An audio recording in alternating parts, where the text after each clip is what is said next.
לתת את הנשמה ואת הלב,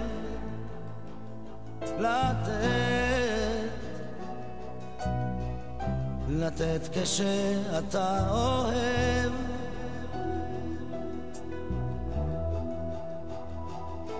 ואיך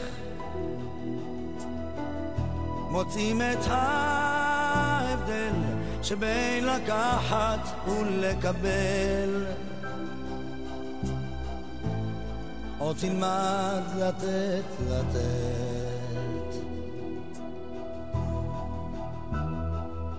לגלות סודות בסתר, להתיר את צבח הקשר,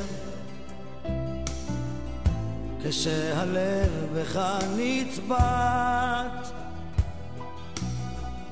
מכל חיוך, מכל מבט. אתה נזהר, אתה יודע, וחוץ ממך איש לא שומע, פוסע בין הדקויות וממלא שעות פנויות.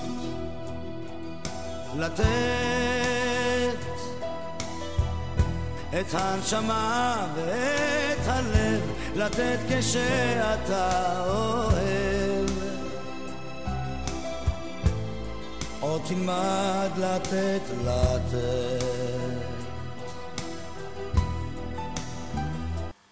על ישראל יש לדבר הרבה מאוד. אני מכיר אותו מתשל"א כתלמיד. אני זוכר שהוא הגיע בתור בוגר צבא, קצין ברצועת עזה, ועשה סיור בפנימיה של הספרייה. לא הבנו כתלמידים מי זה, מה זה. כך כתלמיד לא הכרתי את ישראל כמנהל. אבל בשובי לכפר מימון, כרם, אפילו קצת קודם, הייתה תקופה שבתוך לימודיי בישיבה באתי והדרכתי, גם שם הכרתי את ישראל. וכמובן שהכרות הגדולה יותר היא כראש ישיבה.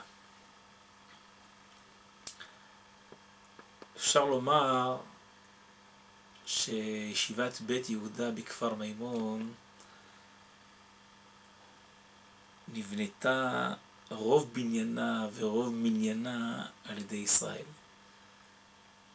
גם במובן הפיזי, בניינים, תשתיות, גם במובן הכלכלי של החזקה, שכר, יחסי ציבור, וגם בצד החינוכי התורני של פרויקטים, כגון המגמה הצרפתית,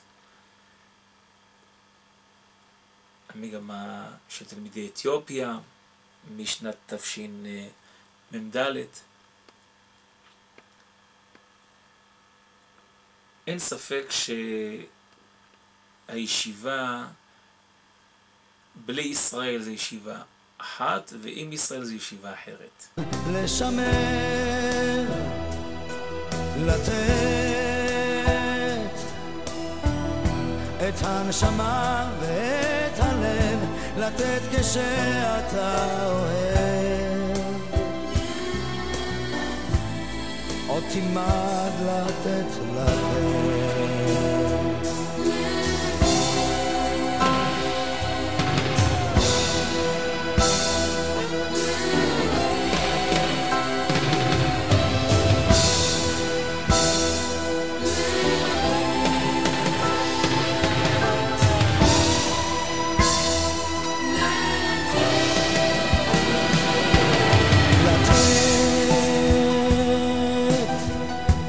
הנשמה ואת הלב, לתת כשאתה אוהב, עוד תלמד לתת לראות בתוך הנפילה שיש מקום למחילה, תמיד אפשר שוב להתחיל, כמו יום חדש, כמו כרגיל, לתת את הנשמה ואת הלב, לתת כשאתה אוהב, עוד תלמד לתת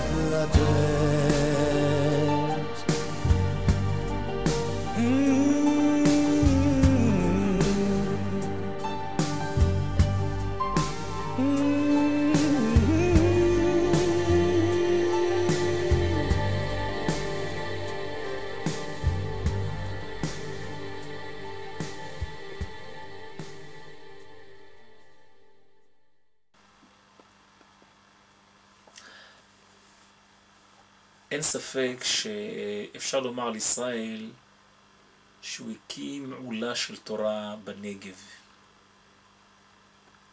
כשמתבוננים בבוגרים,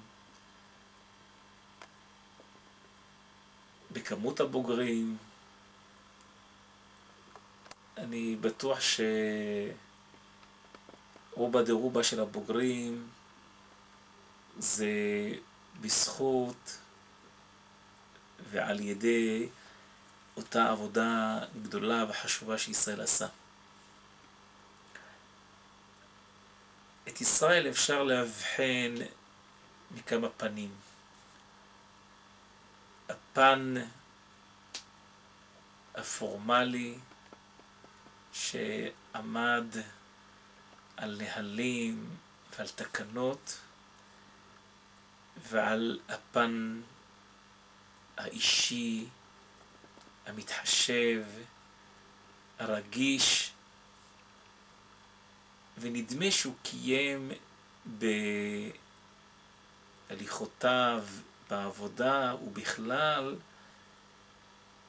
שתמיד מול כל משימה לא לשכוח את האדם שעומד מאחוריה.